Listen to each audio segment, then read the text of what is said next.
He said, I wouldn't do it. The 8th chapter, Isaiah, the 8th chapter. Is this mic on? Yeah. Okay. It's good to see everybody. I start getting nervous when I look around and see all these guys growing beards because I know it's almost deer season. You know. I mean, not that I'm so dear I think they're going to shoot me, but I mean, I know that they're going to be gone. That's what I mean. So. Huh? If you're a deer, you're safe. Yeah. Hey, wait a minute. Let me think about that a minute. Sit on the front so I can preach to you, would you? Well, Charlie got a new car, and she's so proud of it. She wants to take every one of you riding right after church. So if you meet her right outside, well, she'll take everybody riding. The 8th chapter of Isaiah. I want to bring you up to this far, do just a little bit of reviewing. First of all, we know that this was really a low point in the time of Israel's history, Judah's history. It was a great time of idolatry and wickedness. Isaiah said that the whole body was sick. There was no soundness in it. From the top of the head to the bottom of the feet. I mean, they had utterly forsaken God, and because of that, judgment was coming. And in the 7th chapter, we find that Israel, which is also called Ephraim or Samaria, went by those names, along with Syria. They had formed a confederacy there, and they were going to go against Judah because they wanted to put another man on the throne. They wanted to put a Syrian on the throne because Ahaz, being king of Judah, wasn't really to their liking. What they were wanting was a stronger confederacy so that they could withstand the threat of Assyria. Because we have Judah here, then we have Ephraim here, and then just north of that we have Samaria, and then north of that we have Assyria. Now the two countries were afraid of attack from Assyria, and Ahaz wasn't going along with them, so they wanted to dethrone him, not take over the country. They just wanted to take him off the throne and put an Assyrian on the throne. When Judah heard that, it says that, their knees were knocking together. They were really trembling. So God sent Isaiah to tell them that would never happen. In fact, they were not a force to be reckoned with. They were nothing more than smoking firebrands. No flame, just smoking firebrands. And he said, to prove that, ask a sign of the Lord. Isaiah told that wicked king Ahaz, ask a sign of the Lord. And he said, well, I'll not tempt the Lord. He was so hypocritical. I'll not ask the Lord for a sign. And you know why he wouldn't ask the Lord for a sign? Because he had already taken the silver and gold out of the temple and out of the king's palace, sent it to Assyria, and hired Assyria to come down and take care of Ephraim and Samaria. So he didn't need God. And Isaiah said, I'm going to give you a sign anyway. The Lord's going to give you a sign anyway. And then he gave the sign of a virgin shall conceive and bear a son. His name shall be called Emmanuel, which means God with us. Now that in itself wouldn't be a sign to Ahaz because that didn't happen until 700 years later. But the sign was, it said, this child, now I'm just going to paraphrase. Now I'll read it, but here's what he's actually meaning.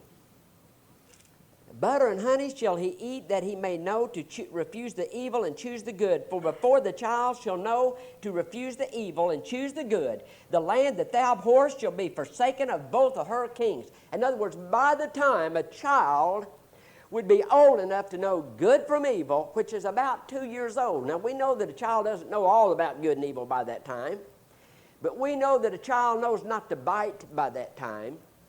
We know that a child knows certain things and has a vague idea of good and evil, what mom and daddy will put up with and what mom and daddy won't put up with. It's amazing how smart a child is at 2 years old. In fact, I have found that most 2-year-old children are smarter than their parents.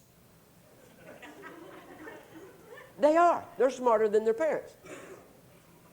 Did you ever notice, if you threaten your child at home, they'll straighten right up? But you get them in a supermarket, and they'll have the biggest fit because they know you're not going to embarrass yourself by giving them a whipping right there on aisle 4 of Homeland. They learn real quick what they can get by with and what they can't get by with. But in other words, what he's saying is this. In about the space of 2 years, these two kingdoms that you fear right now, Ephraim and Assyria, neither one will have their king. But he says, because you did that, see, now here's what happened. This king did that. He hired the Assyrians to come down through there, take care of those two kingdoms so they wouldn't attack him. But guess what he did? He really goofed up.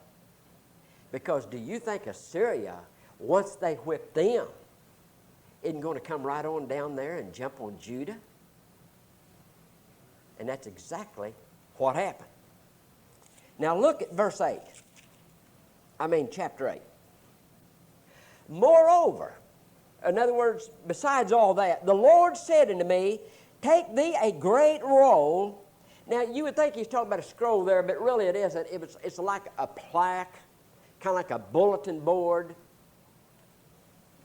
And write in it with a man's pen concerning Maher Shala Hashbaz. Hashbaz. Now, boy, that's some name, isn't it? How would you like to have a name like that? But that name was a sign. You see, now keep in mind that Isaiah had 2 sons. The first one's name meant a remnant shall return. And the second one meant speed to the spoil. In other words, destruction is coming swiftly. That's what the name meant. And he said, write that name on a plaque. Now, we're not told where he was to put it up, whether it was in the palace or in a very prominent place. Now, notice this. And I took unto me faithful witnesses to record. Uriah the priest and Zechariah the son of Jeberechiah.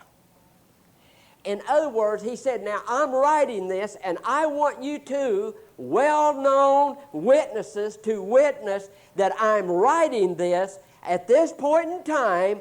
I'm putting it in a prominent place so that when this prophecy comes to pass, then the people can't say, you wrote that after the fact. So what he wrote and what he prophesied is, destruction is coming swiftly.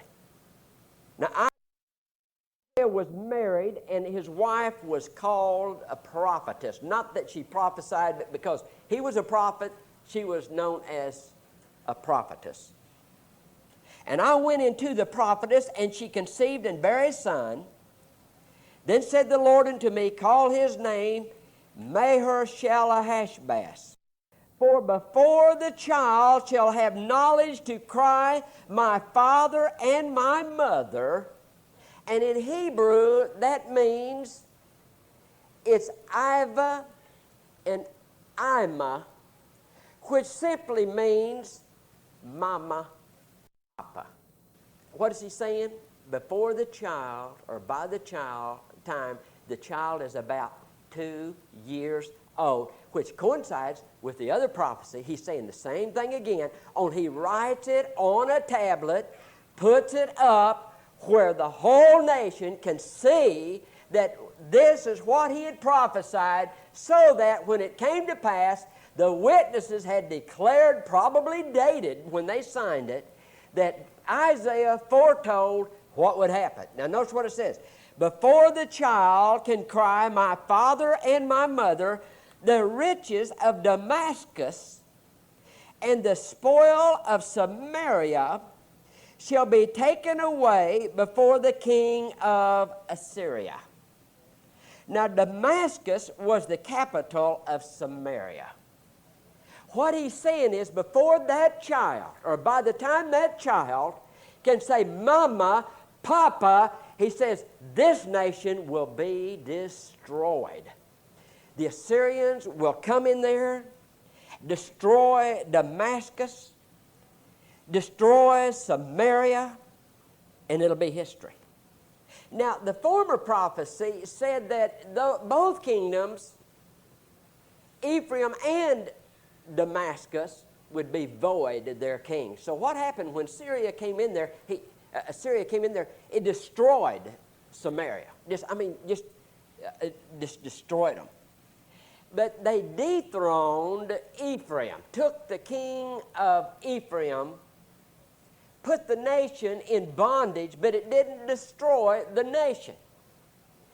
But we know, because Isaiah had already prophesied, in 65 years, then Ephraim also would be a kingdom no more. And it never has ever been. The Lord spake also unto me, saying again. Now this is very important. Now, and this applies to us. The Lord spake also unto me again, forasmuch as this people refuseth the waters of Shiloh that go softly, and rejoice in Rezin and Ramallah's son. Now therefore, behold, the Lord bringeth upon them the waters of the river, strong and many, even the king of Assyria, and all his glory, and he shall come up over all his channels, and go over all his banks. And he shall pass through Judah, he shall overflow and go over. He shall reach even to the neck, and the stretching out of his wings shall fill the breadth of thy land, O Emmanuel. Now what's he saying here? Because these nations, because the 10 tribes of Israel, and because Judah rejected the waters of Shiloh. What does this mean, Shiloh? Shiloh is the name of the Messiah. And what he's saying is, because you people have refused the blessings of God, then upon you comes the curse of God. And this nation, Assyrians are going to come through here. They're going to completely destroy Samaria. They're going to subdue the 10 kingdoms. And then Judah, they are also going to all but destroy you. The water will come up to your neck. Now what does that mean? Well, because Jerusalem was the capital. And Jerusalem sat on a hill. And it's like they're going to capture everything but the capital. Why? Because you rejected the Lord and his blessings. Do you know what? If I was going to name this, you know what I'd have to name this sermon? You're getting just what you asked for. Because Ephraim and Samaria delighted in their kings. They thought they didn't need God. We have a confederacy. We don't need anybody. And you rejected the true and living God. He says, then you rejected the peaceful, soft, quiet blessings of God. Then a flood's going to overtake you. And he's saying to Judah, because you have trusted Assyria, that flood is not only going to come through Ephraim and Samaria, but it's going to cover your land also up to your neck. And you know what? They got just exactly what they asked for. Turn, if you will, now to Deuteronomy. Now, here's why I say that applies to today. Because did you know what? There's a whole lot of griping going on. I'm always hearing people gripe and complain about their situations. They've got all kinds of health problems. Their kids are in prison, everything in the world. And I'm here to tell you, they got exactly what they asked for. Moses, God told Moses, tell the nation. Chapter 28 in Deuteronomy, God lists all of the blessings, and He lists all of the cursings. A whole chapter is given over to God saying, I will bless you. I will bless you. I will bless your families. I will bless your fields. I will bless your stores. I will bless your vineyards. I will bless you with large families. I will bless you when you go in. I will bless you when you come out. Blessings, blessings, blessings, blessings. But He says, if you turn from me, then He lists cursings after cursings after cursings. Now look at this. The 30th chapter of Deuteronomy, Lord speaking, 15th chapter. See, I have set before thee this day life and good, death and evil. Isn't it amazing? God gives you choice. He gives you a choice. You can have either one you want. You can have the blessings of God, or you can have the cursings of God. Whichever one you want. Look at verse 19. I call heaven and earth to record this day against you, that I have set before you life and death, blessing and cursing. Therefore, choose life, that both thou and thy seed may live. Now look what God's saying to them and also to us. And I'm doing the very same thing today. I'm setting before you this morning life and blessings, cursing and death. But choose which one you want.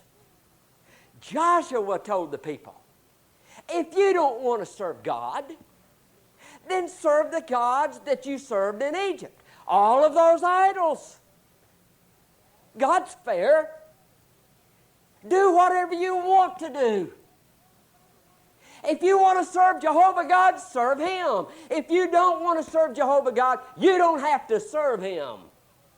But Joshua said, as for my house, we will serve the Lord. But listen, folks, when your house comes tumbling down on your head, don't start bellyaching. When your life falls apart at the seams, don't start bellyaching. You asked for it and you got it. I'm always having people come and say, oh, pray for so-and-so. And boy, they list off all the problems they're in. And I know the people, and they never put God in their thoughts. Their whole life is just a pattern of evil. And then when it all crashes down, pray for me. No. You asked for it and you got it. And that's what God's saying here. Because you rejected God and His blessings, now you're going to get what you asked for. Now we can be passive or aggressive. Now there was Cain and Abel. God told them to bring a sacrifice, a blood sacrifice. Abel brought a blood sacrifice. God accepted it. Cain didn't. God rejected it. God gave him another chance. He said, Cain, there's a lamb laying at the door of the tent. Take it, kill it, offer it, and I'll accept you. And he wouldn't do it. And so God cursed him. And when Cain left, he said, my punishment is greater than I can bear. But I want to tell you something. He chose it. It wasn't God's doing. God said, I'd rather you choose life. Cain, I would rather you would choose life. Cain, there's a lamb. Sacrifice it. No. See, that was aggressive against God. Same way with the high priest. Pilate brought Jesus out there, and he said, would you crucify your king? They said, we have no king but Caesar. Crucify him. Look what happened to the nation. Now, I want to show you something about these people. Here you have two that's aggressive, but I'm going to show you some that were just passive. Jesus fed the multitudes, and when he got through feeding the multitudes, and they took up all the remainder of the food, Jesus began to preach. And guess what? They liked the dinner on the ground, but they didn't want to stay for the services. They said, oh, this is a hard saying, and they all laughed. They weren't angry with him. They didn't hate him, he just fed them. They knew this man came from God. He was a miracle worker. But they just decided, we'll not have this man to rule over us. And turned and walked away. Then we find in the 24th chapter of Acts, Paul is brought before Felix. Paul preached Christ to Felix. And it says that Felix trembled. Then said, Paul, go thy way. I will call for thee when I have a more convenient season. See, he wasn't violently opposed to Christ. He just said, I'm not ready now. But here's the whole point, folks. Whether you are violently opposed to God, whether you shake your fist in the face of God, or whether you just kind of, I don't hate him, but I'm just kind of rather do my own thing. You know what? All those people wound up in the same place. The same place. They chose. Felix today is in hell. And he made his choice. He said, go thy way, and I will call for thee when I have a more convenient season. But guess what? He never had a more convenient season, because you see, we don't know what tomorrow may bring. The Father sent a door. You see, you can't have, there's no song, love and marriage goes together like a horse and carriage. And then it says, you can't have one without the other. Well, we're proving that's wrong, aren't we? The society we live in today. But nevertheless, the times are bad today just as the times were bad then. If you want the blessings are all in the person of the Lord Jesus Christ. You can't live your life any way you want to live it and then expect God to bless you. John 3:16 said, for God so loved the world, he sent a door to the blessings. His only begotten Son. Whosoever believeth in him should not perish, but have everlasting life. But listen, folks, the blessings of God are all wrapped up in the Son of God. You don't reject Christ and then expect the blessings of God on your life. It don't happen that way. And I want to tell you something. If you reject his Son, you are accepting then death and cursing. I venture to say there is not one person in hell today that if they couldn't come back, wouldn't just love to be in this church service this morning and have one more invitation. Ask them if it's worth it. You live your life, you make your choice, but you ask those in hell if it's worth it. They tell you no. The rich man, he lived in a mansion. He wore the beautiful robes. He fared sumptuously every day, anything he wanted to eat. But listen, when he hit the pits of hell, he only had one thing on his mind, a drop of water to touch his tongue. And when Abraham said, no, there's no way. Then he said, well, then send Lazarus to warn my brothers that they don't come to this place. They have made the same choice I have. Tell them to turn around so that they don't come to this place. All of the glory that I had on earth wasn't worth it. Why? Because I'll go through eternity crying and screaming for just a drop of water to touch my parched tongue. But I want to tell you this. The rich man that died and went to hell, you know why he's there? Because he chose to be. And I want to tell you something else. We're going to give an invitation. And if you're not saved and you walk out that door lost, do you know why? Because you chose to be lost.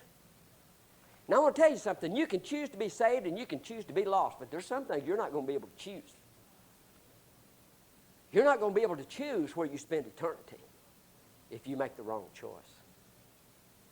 You're not going to be able to choose whether you want to go to the judgment or not. See? For it's appointed once to man to die, and after that, the judgment. Now, you can choose death, and if you're lost, you have chose death. Just the fact you haven't accepted Christ, you are choosing death and cursings on your life. But we're going to give you the opportunity this morning, before hell. The rich man would love to come back and make another choice. He can't. You can't. You can reverse your decision this morning. And if you don't, it's because you don't want to. Now, either you are completely rebellious against God, like the Pharisees and the high priests. We have no king but Caesar. Crucify him. You are either like that and Cain, or you're either like Felix that says, yes, I know I need to be saved and I will someday. We're talking about your soul. We're talking about eternity. We're not talking about missing out on a picnic.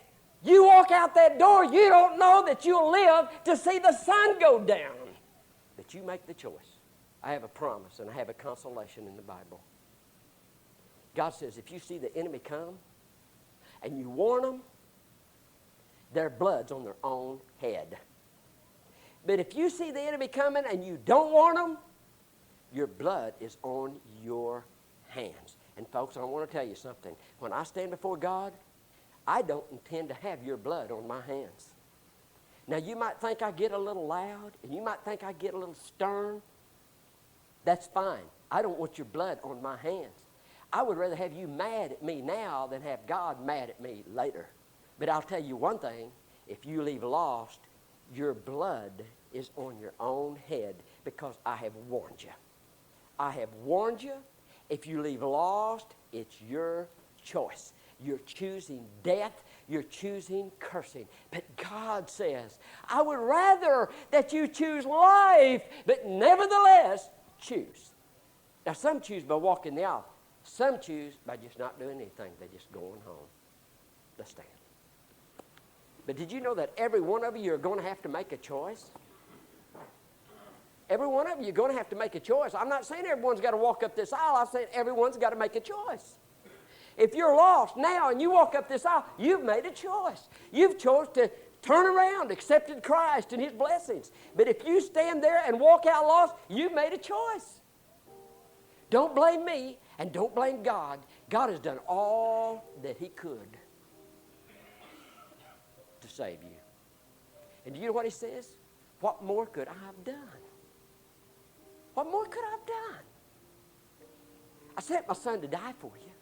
I sent the prophets to write the scriptures. I've sent the apostles. I've sent my preachers to warn you, to warn you, to warn you. Now you make your choice.